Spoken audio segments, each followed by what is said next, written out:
everyone, it's Elena back for this week's episode of the Financial Planner Life podcast, and this week I'm joined by Stuart Jackson, founder of Cheetham Jackson.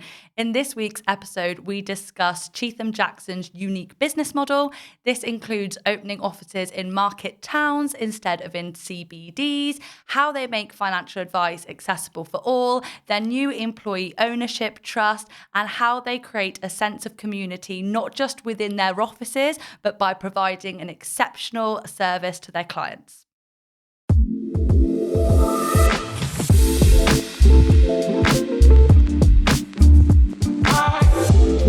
Thank you very much, Stuart, for taking the time to speak with me this afternoon. So it's the question that I always ask. So tell me a little bit about your career journey today and how you got to the point that you are at today. Okay, so interesting career. I started out as an accountant or a trainee accountant, certainly. In fact, the inaugural office of Cheetham Jackson is across the road from the accountants where I started out my career, which is slightly weird. But yeah, I started out as a trainee accountant in practice for about 3 years. Got to the point where I felt like accountancy was very much kind of looking backwards at the business, how it's done and how it's progressed.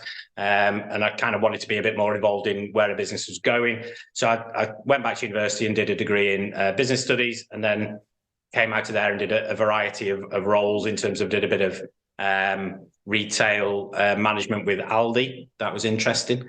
And then went into the sort of recruitment field with Hayes Accountancy personnel. So I was recruiting FDs and FCs for businesses in the Northwest. And from there, I loved recruitment and really enjoyed working with people and finding them their kind of dream jobs. It was dealing with a variable product made life quite difficult. So you'd find the perfect answer for the perfect candidate, and then their existing employer would give them a little bit more money, and therefore they wouldn't go for the job that you'd found them. So that was the only issue with recruitment, and I think because of that, I then decided to kind of go back to my finance roots, and I moved to a company called Georgia Pacific that were initially based in Bolton. And I was in their accounts payable department. It was only supposed to be a kind of a part-time temporary role, but they were moving to a shared service centre in Didsbury. And I then started working in that shared service centre, and they were effectively bringing in a variety of accounts functions from European operations within it as a global manufacturer. So I was then responsible for bringing those accounts functions back to Didsbury, and then we would manage them out of Didsbury. So I spent a bit of time in Denmark, Sweden and Norway, tidying up their accounts functions and then bringing them back to Didsbury. At which point I started to get into people management. So I then became the accounts payable manager for Georgia Pacific across Europe, and then did a bit of work in continuous improvement there. And then a job came up with their operational division. So they made very glamorous. They made toilet roll and kitchen roll. So that was their primary product. But I got an opportunity to go and become one of a 3-member team from the UK to go into what was called the Mill Improvement Programme, which was going over to Green Bay in America. I spent 8 months out there, learned how to deliver their program. It was a McKinsey program. Learned how to do it over in the Green Bay Mill.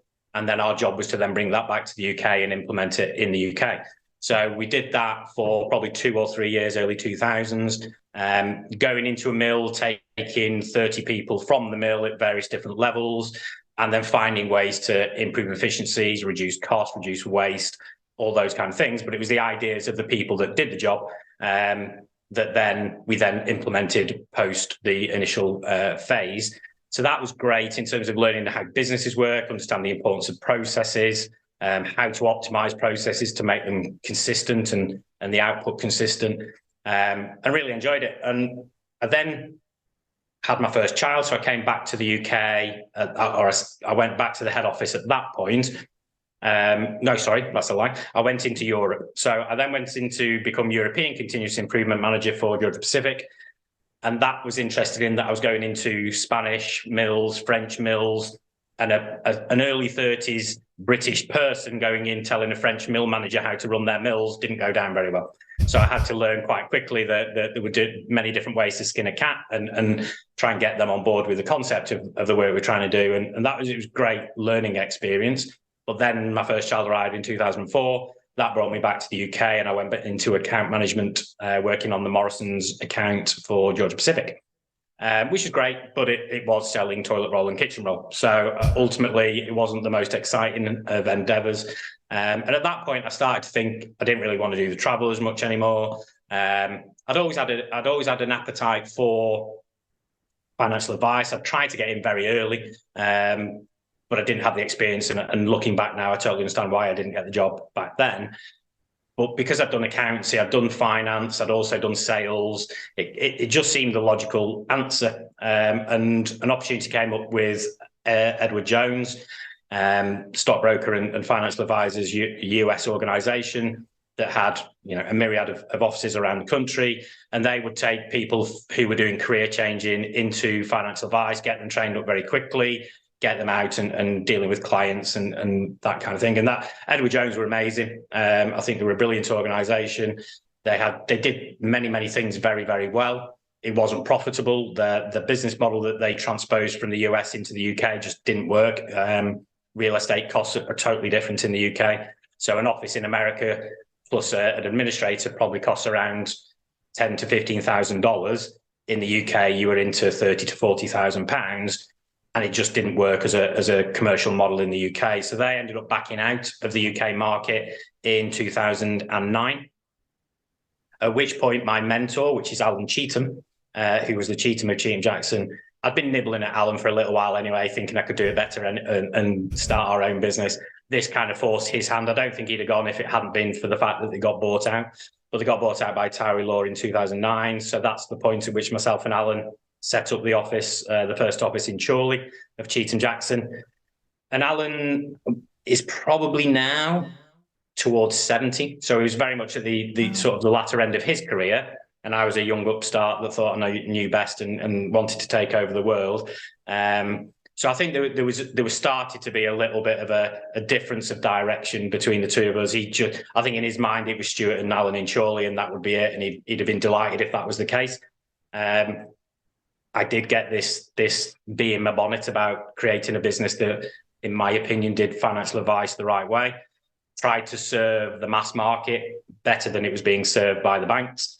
Didn't really have the appetite to do what most advisors are doing, which is going into the world of wealth management and trying to be serving that top 1% of the population. I wanted to bring financial advice to the masses, but do it in a really process-driven way. That meant that you could serve more people and give people access to great financial advice without having to have £200,000-300,000 to invest. I wanted to bring that level down. So that was the mentality we brought into Cheetham Jackson. In 2012, those differences of opinion started to play out, and Alan left, and I believe is still operating the same investment philosophy that we operate. He was an important part of coming up with that, but he's now doing that from his home over in Bolton, and therefore from 2012, that's when it kind of fell under my full kind of ownership, and I was the founder at that point, and that's when the kind of the fun started, and we started to build Cheetham Jackson with the premise that a lot of the things that Edward Jones did really well, I wanted to try and replicate. I saw the value that being an advisor at Edward Jones, I saw the impact of being local and being part of a community and having an ability for clients to walk through your door and just come in to see you whenever they were feeling nervous or worried or any of those things. So local presence was very much important, and I'd felt that through my experience at Edward Jones. And then knowing that model wasn't profitable, we had to do it slightly differently. So whereas an Edward Jones office would have one advisor and one administrator, Cheetham Jackson offices would have 8 advisors and 3 administrators, and build it like that. So we got the economies of scale of having everybody all under one roof, with the premise that we would have initially our medium-term objective was to have 30 offices across the north of England. We're currently at 10 across the north of England. and populated on average, there's probably about 5 or 6 on average in people in an office at this point, 4 advisors, 2 administrators. And now we're in a new phase of growth and wanting to take that forward. Beyond that, when we get to that 30 offices, I can't imagine there's a reason not to go beyond and focus and take that forward into more national presence. But I think 30 offices is enough for people to get their heads around at this moment in time.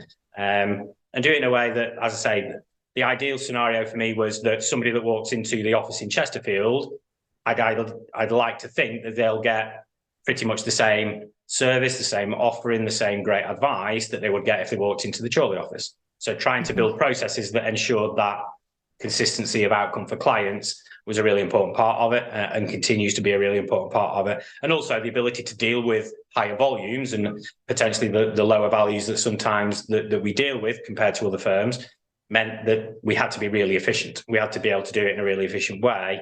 And that's where the processes drove that efficiency and made us able to deal with a wider range of portfolio sizes. Yeah.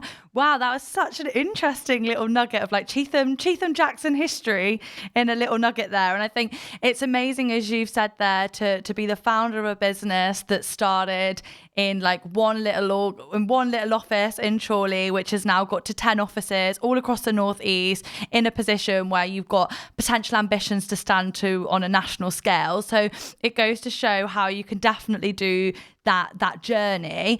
So you've mentioned then, like, there was a couple of points then when you built Cheetham Jackson off the back of your previous experience that were really important to you, and one of them was just making financial advice better. So do you mind elaborating in terms of like what your previous experiences were and what you really wanted to do with Cheetham Jackson moving forward? I think the key thing in terms of is better the right word? I don't know, but I think what I saw, yeah, absolutely. What I saw in the market, and part of what makes up the fabric of Cheetham Jackson is a belief that financial services wasn't done well, in my opinion, historically. Certainly pre-RDR and even since RDR, there's still elements of it that I don't necessarily agree with. And I think that what drove that was certainly Alan had been in the industry for probably 30 years, if not a little bit more. And he'd seen all aspects of advice, and many of the scandals that had hit financial advice in the past were indicative of the fact that it was too easy for advisors to sell things that may not have been appropriate for the clients, but they earn a significant amount from. And I think RDR went some way to solving that, but there is still an element of particularly in a world of self-employment where you've got, if you do not sell, you do not eat and you do not provide for your family. Mm-hmm. I'm not sure that's conducive to high quality financial advice done for the client in the client's best interest all of the time. So we've all, as part of that, we always committed to being an employed organization. We don't do self-employed at all, partly because it gives us a level of control, it gives us a level of consistency in terms of how things are done. It's all born out of things that both Alan and even in my relatively short period of time before starting Cheetham Jackson as an advisor at Edward Jones, I would come across a client, one of my first clients, Margaret Skinner. I walked into her after her husband had passed a few years earlier, and you can just see the advice that's been given. It wasn't in her interest. It wasn't even in her husband's interest at the time. The products sold were the products that gave them the highest commission. And I think when you're in that environment and you can earn more by selling certain things, I don't think that's ever good for the client. So we came into it with a blank canvas, and we were fortunate in that, a lot of firms when RDR came really struggled because of the legacy of back book that they had and converting that into the new world. We never had that issue. We started and did it from day one the way we believed it to be the right way to do it. So we had that advantage, but we started out from day one, even pre-RDR, we were fee only. We didn't do commission. We tended not to use investment bonds, which I think were one of the key products that got sold sometimes incorrectly, depending on tax positions. So I think we set out our stall on day one with the knowledge of what had happened and transpired historically, to avoid the pitfalls of the past and to not allow our advisors to do some of the things that maybe other advisors and other firms have allowed in the past. So I think there was a lot of historic learning, particularly from Alan. You know, his historic experience was integral in avoiding some of those mistakes, and he'd seen those things in the past, and therefore bringing that into Cheetham Jackson meant that we started out in our opinion the right way. We were very early in adopting a centralized investment philosophy. Pretty much day one, we had a centralized investment philosophy, which is now progressed and transferred into a managed portfolio service for the clients that we've got today, risk rated, scales of 1 to 10. And I think because that's where a lot of the efficiencies came from. So we were never active managers. We always operated, I wouldn't call it passive. The reality is we came across dimensional fund advisors very early in our evolution, and they have a particular way of managing investments in what I believe to be the right way to manage investments, which is they understand where the returns come from in the market. And they have a 3-factor model, now a 4-factor model, that identifies and accesses return where it comes from. And my belief was that at that point, as soon as I saw it, it was the right way for Cheetham Jackson's investment philosophy to play out. And therefore, it didn't buy into the world of active management and pretending that you could pick the next great thing and the next Apple and all of those things. It was the market gives you a great return, access the market as cheaply as you possibly can, and then you get the market capital return. And we've never pretended to be able to go and get double-digit return on a regular basis. We just want to work with people that want a good return, can take people that naturally would have always deferred to the banks and probably been too heavily invested in cash. We gave them a new option because we were on the high street.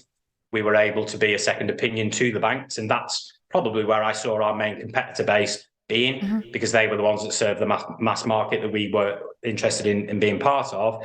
And we knew that our offering was better than the banks. We knew for a fact it was better than the banks.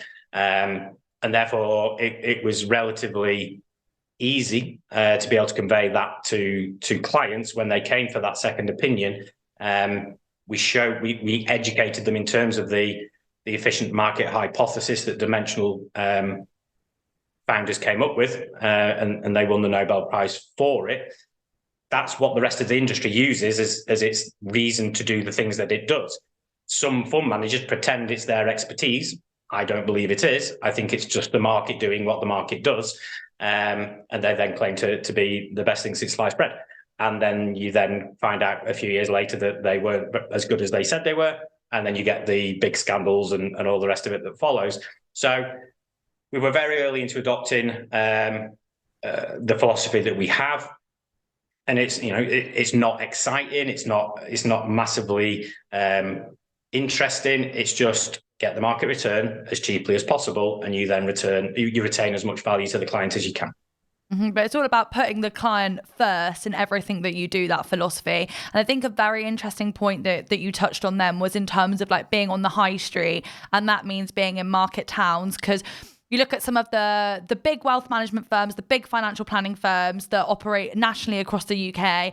Their offices are in the city centres. You might have one in Bristol where we're based, in Birmingham, Manchester. But one thing that's very unique about your philosophy and the way that you've scaled up is you are in market towns. So you're going to test my knowledge here. You've got offices in like Chorley, Glossop, Sale, Bolton. So offices in market towns rather than being based in the big CBDs. Do you mind elaborating on a bit more on how you've scaled up that way, which is slightly more unconventional in terms of what you'd expect, and why that ties into the Cheetham Jackson philosophy, why that's important to you? I think that there's a really interesting point to that, and well done on the remembering the offices. I think we've always done almost the opposite what everybody else is doing, and I'm all right with that because I think when everyone follows the same route, you always kind of get the same answer. And people will look at our model and go, that's ridiculous. You're incurring costs when you don't need to. Have regional hubs with more advisors in it. But I think what you lose with that mentality, it's not, we've never been about satisfying shareholders. So shareholder value has never, ever played a part in Cheetham Jackson. I never did this for my own personal gain. I kind of did it because it was an adventure and it was exciting, and I think I could do it. And then I got a load of people around me that also got excited about the idea of doing it. So when you come at it from that perspective, and money isn't your god, I've got a relatively cheap lifestyle. So if I'm not at work, I'm generally riding up and down hills on my bike. I don't need a lot of money to do that kind of stuff. So when you're free of that need to generate wealth for yourself or for shareholders, you get to make different decisions. And sometimes those decisions might not be the most cost-effective decisions. Having 10 offices instead of 3 is cost ineffective. But what we get from having those local presences is being part of a community, and for our advisors to be part of that community and to get involved with local causes. Philanthropy has always been a really important part of everything we do at Cheetham Jackson, and having the advisors able to have some of their time allocated to going and working with a local hospice or a local charity, and being a really important part of helping them raise funds is as important as being a great financial advisor, because part of it is having an impact in the world we operate in. Not just the clients, but also the local communities and also the local causes and also the local professionals, because the joint venture model is a very important part of Cheetham Jackson's growth, and we work very closely with local professionals and help them to provide financial services to their clients. But that's because we care about the communities in which we operate. You know, everybody did transition into the cities. It kind of plays to the idea of the top 1%. Top 1% tend to operate out of cities or live around a city.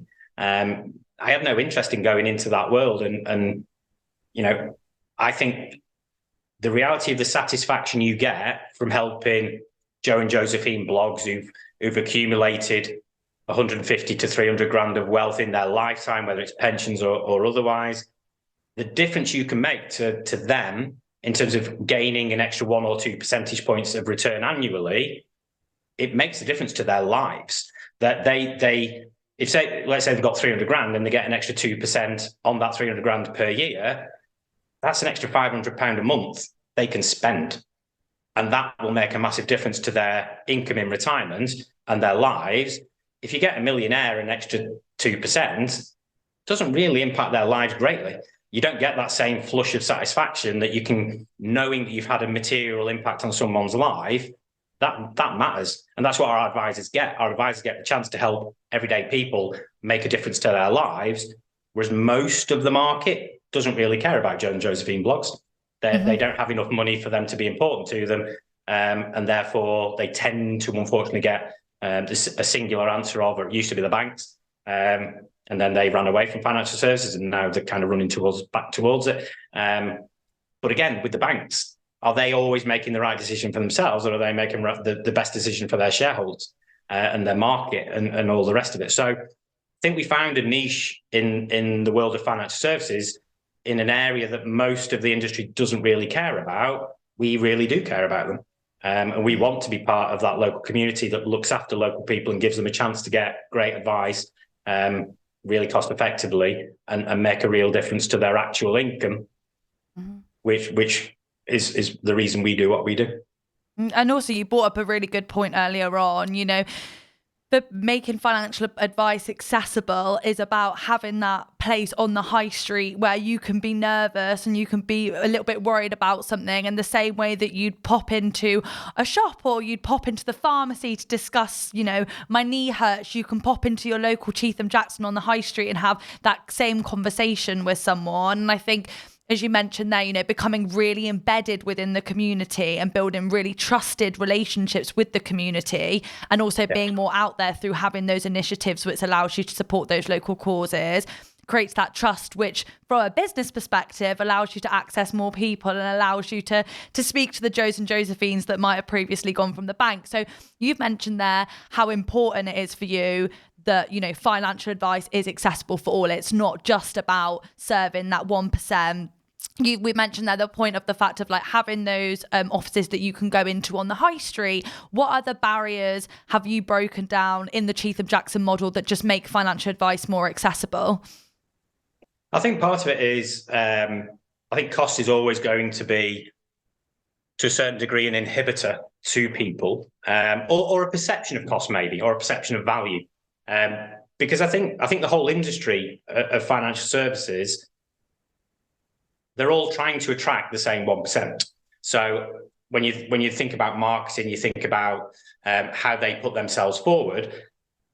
If they're trying to attract a market that's the top 1%, their marketing will all be directed to that 1%.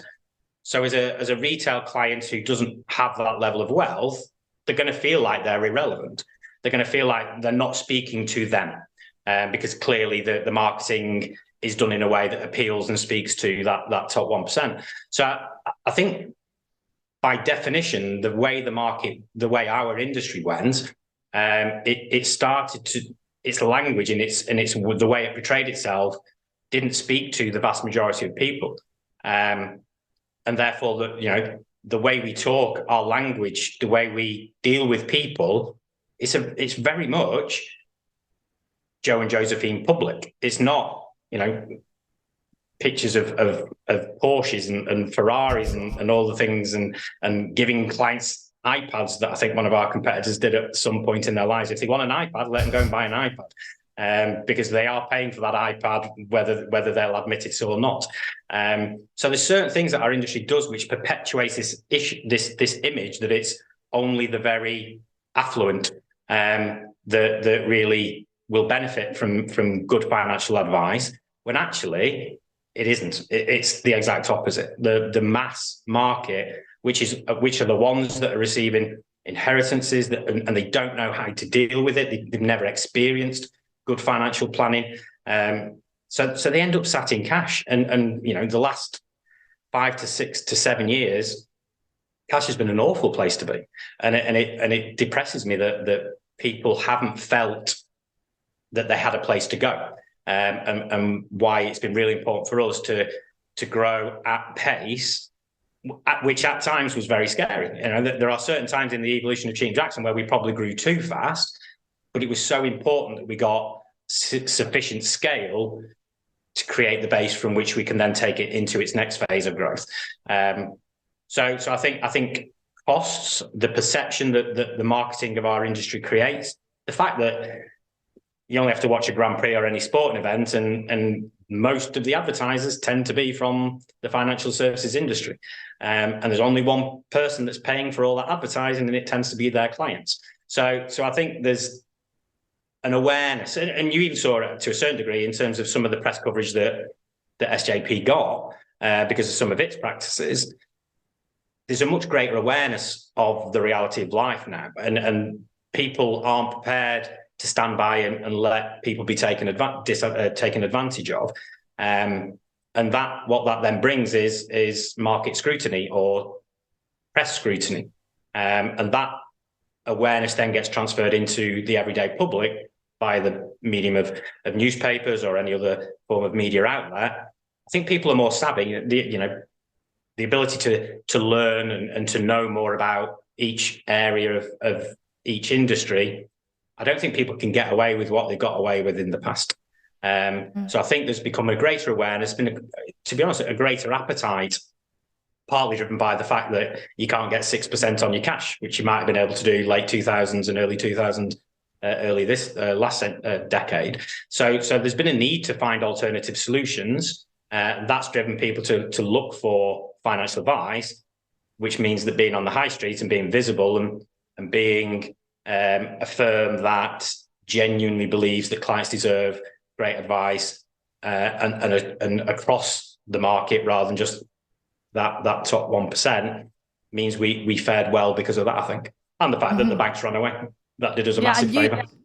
You also don't think that your clients deserve good financial advice. You feel like everyone should deserves good financial advice, which I feel like is the difference between some firms and other firms. I think there's such an appetite at the moment, financial education. You look on LinkedIn, you look at what lots of large corporate nationals are saying, trying to promote that. But if you as a company don't have a model which makes your financial advice accessible to people that might not have a large lump sum to invest in the beginning or anything like that, it's a very strong juxtaposition. You've definitely got a firm which is massively underpinned by a really strong ethical compass. And that doesn't just span to how you treat your clients, but you have something that's very unique to yourself as a business, to the employees within it. So you've recently turned into an employee ownership business. So there'll be loads of people that don't understand what this means. Even my partner is part of an employee ownership business, and I don't really understand what it means. So for our audience, do you mind elaborating on this a little bit further? Yeah.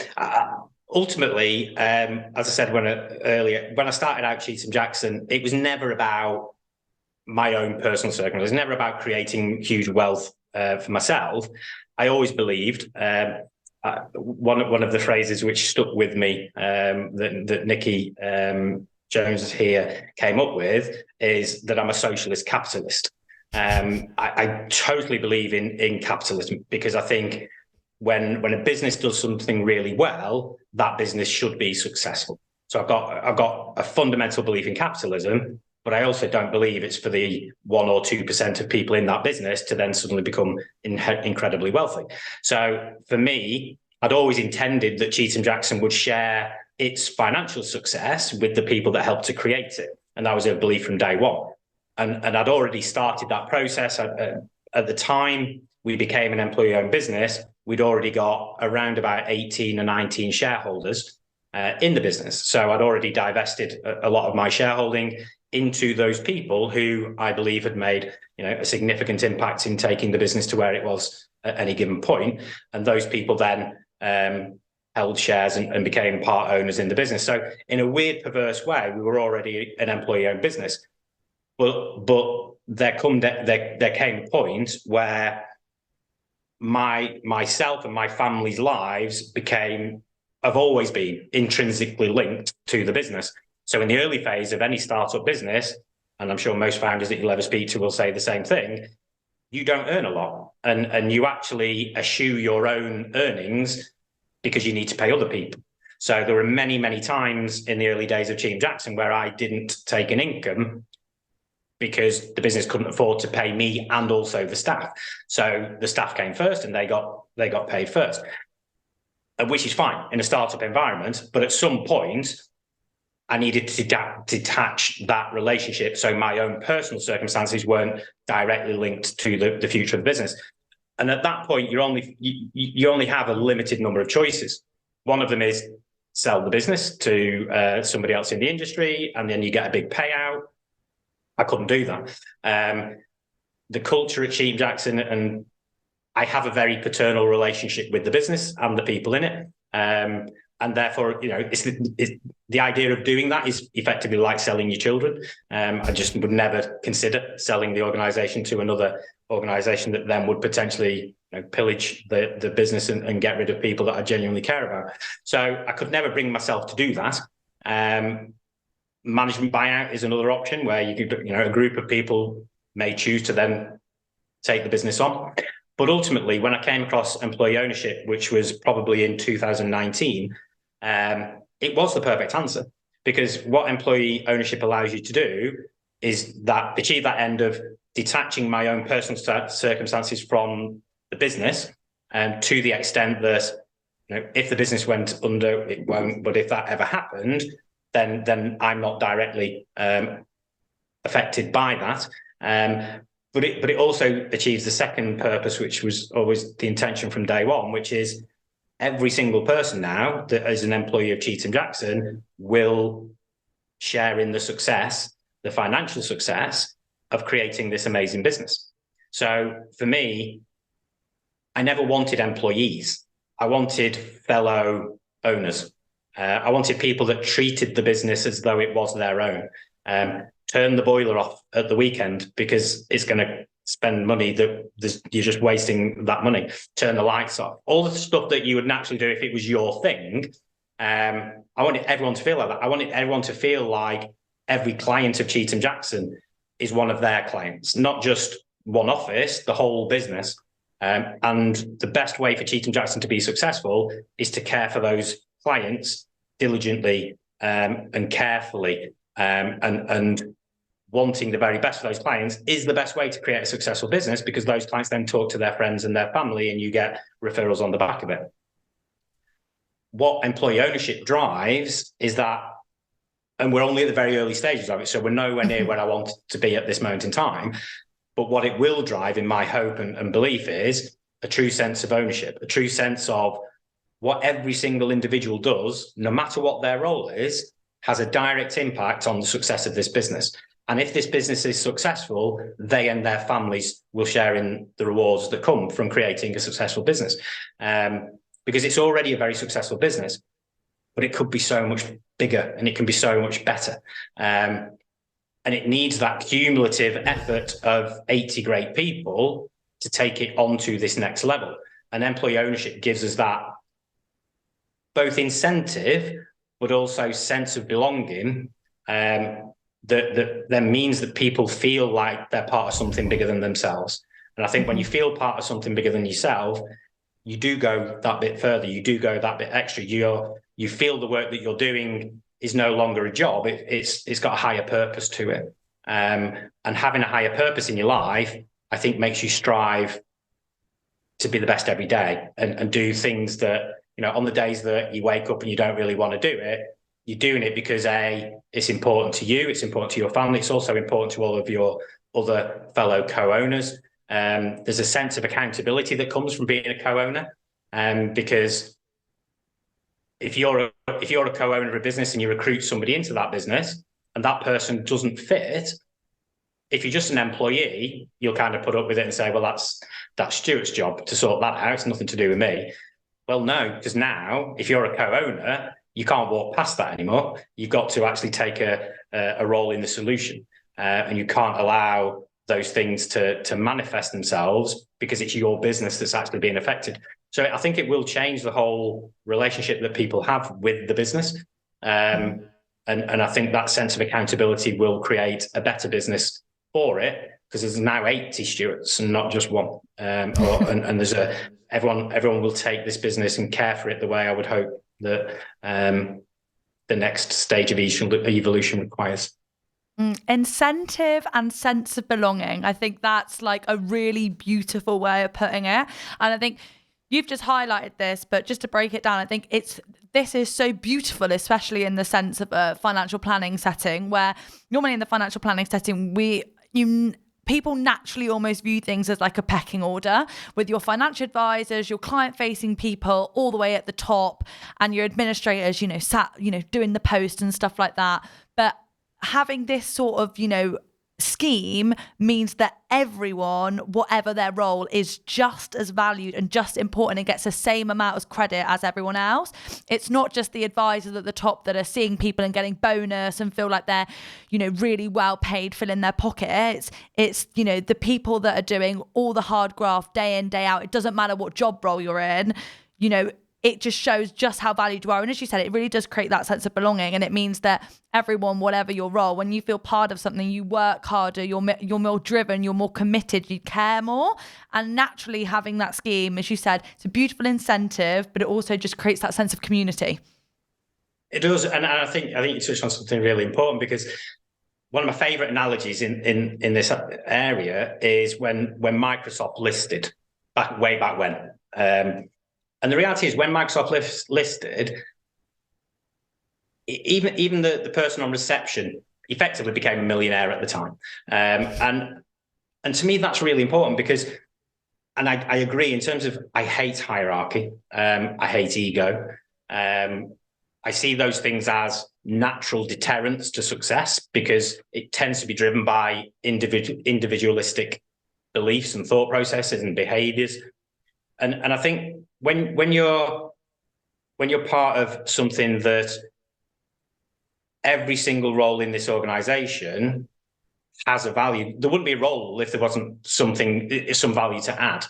And when you have most advisors, the majority of the industry in terms of financial advice is in the world of networks, and you've got a myriad of smaller firms that have been built by very good, very credible financial advisors that get too busy, who then need to recruit somebody else in to come and help them take on clients and grow further. So you end up with almost the principal with a few advisors and then the administrators.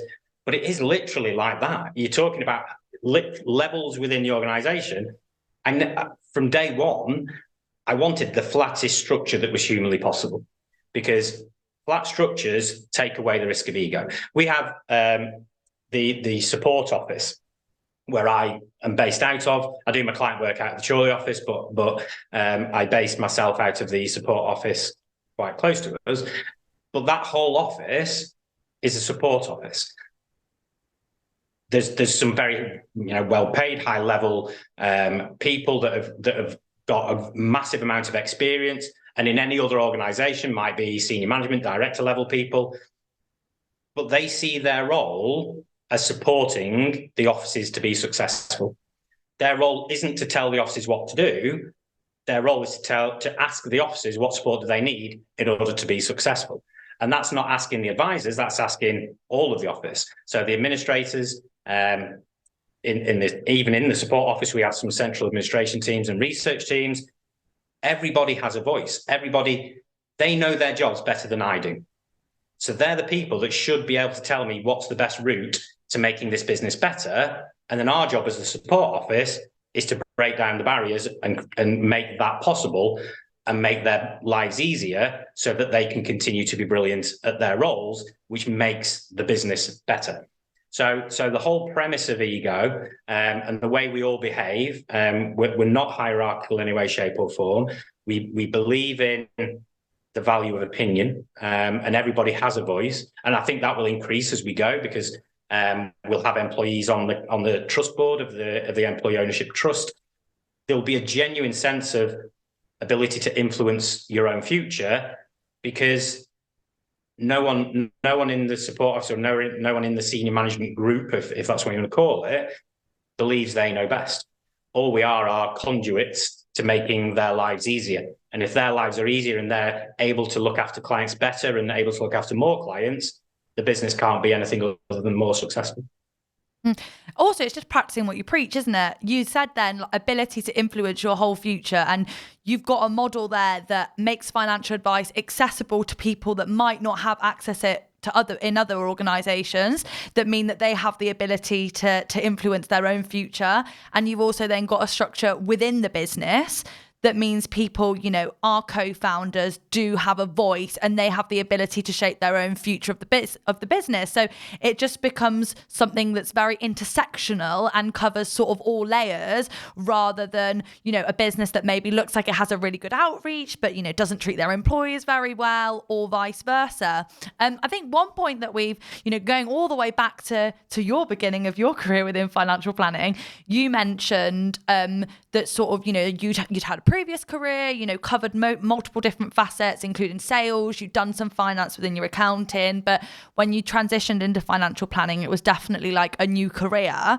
And that's something that Cheetham Jackson is quite unique on. When you take financial advisors as well, you very often take individuals that are qualified but cover these facets, don't necessarily have to have had any previous experience directly within financial planning or financial services. Do you think this came from your own prior experience, or why did you decide to sort of adopt this model? I think fundamentally, we're open to taking great people no matter what their level of experience. So if a highly experienced advisor walked through the door, then we'll happily give them a home. I think the key thing is, I think there's a lot of great financial advisors out there. I think sometimes they find themselves conflicted with, sometimes culturally, the world in which they're operating. I think we give, for the right advisors, I think we give the very best home that you could possibly hope for as a financial advisor. You will never be conflicted in terms of, are you doing the right things for clients? You can't not do the right things for clients at Cheetham Jackson. It's part of who we are. So I think we offer a home for a variety of different advisors, different levels of experience. My own journey into it, being a career changer at the age of, what would I have been at the time? It would have been 2007. So I was about 36 when I came into Edward Jones, and Edward Jones took me on. I had no exams. I hadn't even took an exam at that point. They got me through the exams. I think the great thing about career changes is you have life experience and you understand the trials and tribulations that life throws at you. If you're great with people, financial services can be a fantastic industry to come into, because if you do care about people, you get to do it every day. So it is a fantastic role for people that have got that sense of wanting to help people. I think the ability for us to onboard people, train people, have a relatively simple way of providing advice means that, we've got 35 advisors in the business. So we are confident that if one of our newer advisors or more or less experienced advisors came across a client that required a bit more complexity or had a bit more complexity within it, required more tax plan advice, we've got, and because we're co-owners as well, all of our most experienced advisors want to help our new advisors get up and running, because that makes the business better and that makes their own world better, because they get, by bringing those new advisors through, everybody benefits. So we have a nice, almost volunteerism culture within the more experienced advisors that enjoy working with the new advisors and bringing them on into the industry, because I don't think the routes into the industry are sufficiently effective, or even where they exist. I think they know what they're looking for, and there is a lot of fallout of some of the programs that are out there. So we believe that our onboarding gives them a great chance of being a successful financial advisor. We know that our investment philosophy and the way we invest for people and the advice that we give to people is great advice. So they're not having to learn all of that stuff for themselves. We have products that suit any client circumstance that we come across, and where the area of advice is that little bit more complex, we have very experienced and technically capable advisors that can help support the newer advisors through a particular case. But it just means that we can bring in people without the depth of experience that maybe others want and require, because we have this kind of community effect of people that want to help, even in each office. So generally our new recruits will go into the support office. We've got an onboarding team there that will take typically 4 or 5 advisors a quarter at the moment, through an induction program, help them get to the point where they're able to start seeing clients, and then they're moved into whichever office they've been recruited for. But then even within the office, you've then got a lovely team of people that all want that person to be successful and give their time willingly to bring them and develop them into becoming a great financial advisor of the future. So going back to what you were saying earlier in terms of the hierarchical nature and the way the industry has been, it does tend to be very much an individualistic thinking of themselves rather than the wider benefit of everybody in the business. So I think it was already there at Cheetham Jackson. I think we generally recruit nice people, and nice people tend to stay.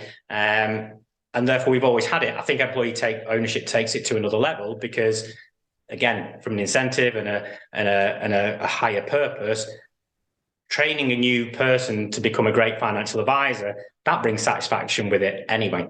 That gives a sense of satisfaction to everybody involved in that process, from the support office into the offices and the various roles within that. So I think we'll get more of that because of the employee ownership model. But I think it's a fantastic job. I think it's a fantastic career, done the right way, and therefore being able to give more people the opportunity to experience that, and create a fantastic career for themselves, fantastic life for their families, is really important. And then ultimately, when they become really experienced and more technically capable advisors, they'll be then responsible for bringing the next generation through as well. And they share that knowledge and experience with the next generation in 10, 15 years time. So there's a nice kind of self-perpetuating aspect to it.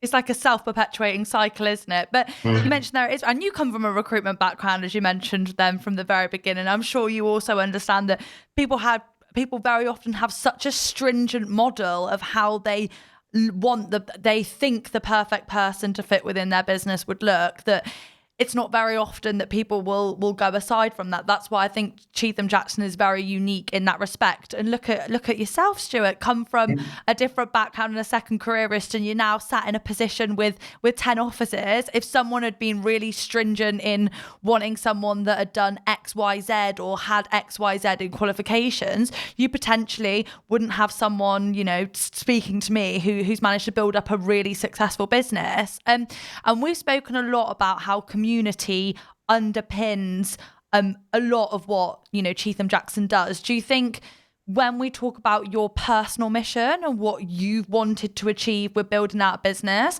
that has really driven that for you? Yeah, I think from day one, it was always, I had the advantage of working at Edward Jones, and I saw it firsthand, the value that literally somebody can walk in off the street with the weight of the world on their shoulders, worrying about whatever aspect of their financial life. And then the ability to then sit down with them, talk to them, understand what their concerns are and what their worries are, and then show them quite quickly with some cash flow planning tools that we have, that actually they're way better off than they thought they'd be. And you just see this massive weight lift off their shoulders, and all of a sudden their world changes. Because most people, if you ask most people aged 40 to 55 maybe, do they think they've got enough to retire? The answer is no. Guaranteed the answer will be no. And we can show them that that's not always true. And in fact, more often than not, people are significantly better off in terms of their income in retirement than they actually realise, because no one's ever explained what a pot of money, what does a pension actually mean? It's not a pot of money. It's a vehicle to provide an income for the rest of their lives. And we can show them what that income will be over time. So being part of community and knowing that whichever community that we operate out of, every time a client walks past our offices, then there'll be a thought process of, at some point, I might need that. Or whenever they have that worry, whenever that concern strikes, they'll know that we're there, and they'll hopefully seek us out as an opinion on how to solve whatever those financial worries are. And I just think that's really important, because there's so many stresses and strains and pressures in the world. Knowing where there's a solution is really important. You might not access it immediately, you might not access it for 5 to 10 years, but the fact that and we always tend to want to be in prominent positions. So the Chorley office is in a very, very busy road in and out of Chorley. Everybody knows where Cheetham Jackson is, because they can see the big bright orange sign.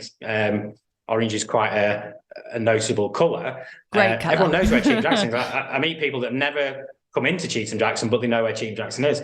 That visibility matters. And people knowing that there is a highly credible, highly capable financial advisory firm that's serving their community, that doesn't suffer some of the crosses that the banks have to bear because of their own historic pasts. Now, do I think the banks have improved? Yes, I do. They've been forced to improve. But they're still serving the shareholder, and therefore there's still risks associated with banks. We don't suffer that. We are a bunch of nice people that are here to help people worry less. And therefore, the more we can get that message out, the more people become aware of what Cheetham Jackson stands for, the more visible we become on high streets within those local communities, the more people we get to help. Oh, before we wrap up, Stuart, have you got like a nice little anecdote? I don't know, like a nice little story of somewhere where you feel like you've really added value, or someone within your team has really helped someone or helped the community? I know I'm putting you on the spot. For me, I think it's always the thing that always strikes me is, because we recruit nice people, and we are, I think generally to a person in the organisation, we have all of them are nice people. They're genuinely caring people and want to help others. And that is just the fabric of who we are. Kevin Croker is probably the example I'll give you. Kevin's post 60, so he's one of our more experienced advisors. He's got a plethora of very, very happy clients who continue to keep referring him, even though he's not supposed to be taking more on, because he needs to, if anything, he needs to kind of reduce the amount of time he's working. But he and his wife rode the full length of Britain last year. So over the age of 60, I can't remember his exact age, and I'm sure he doesn't want me to know his exact age. But just an endeavour that was really important to him. He took the time out of the business to go and do that. Called in at a number of the offices along the way as he came through the north of England. And he is just one example of, he's just an awesome human being that really cares about other people, and he's taken on a massive challenge and achieved it. And he's not, and I guess the crazy part of it is he's not unusual at Cheetham Jackson. He's amazing, and what he achieved was amazing. But we've got a lot of people that would do similar things and do regularly do similar things. And that to me is really important. The philanthropic aspect of allowing advisors and staff generally time to do things that are really important to them and support them in those endeavours. That's what makes life interesting. Doing the job, helping people, relieving the financial worry and concern of people. Undoubtedly, that's why we're here. It's what we're great at. But making a difference in the lives of others that may not even be clients, but actually gives you a sense of satisfaction that you can't buy, and make being part of Cheetham Jackson more interesting. Ultimately, what is financial advice? Having conversations about how we can, investments, pensions, protections, look after our wealth if we can't enjoy it, if we can't Absolutely. go out and do those things. We're having these conversations. So if it's for my dad would love to ride the length of England. I wouldn't. Mine might be like, a trip to somewhere in the Caribbean. But what is the point of us having these conversations if we can't make our lives better with the result of them, whether that's taking that trip or, retiring when you want to, or putting your children through university? It's being able to add value. And Cheetham Jackson very evidently doesn't just add value to the community that it serves, but to the people within it. So thank you very much for taking the time to speak with me this afternoon. It's been absolutely lovely. Thank you very much. Thank you, Alina.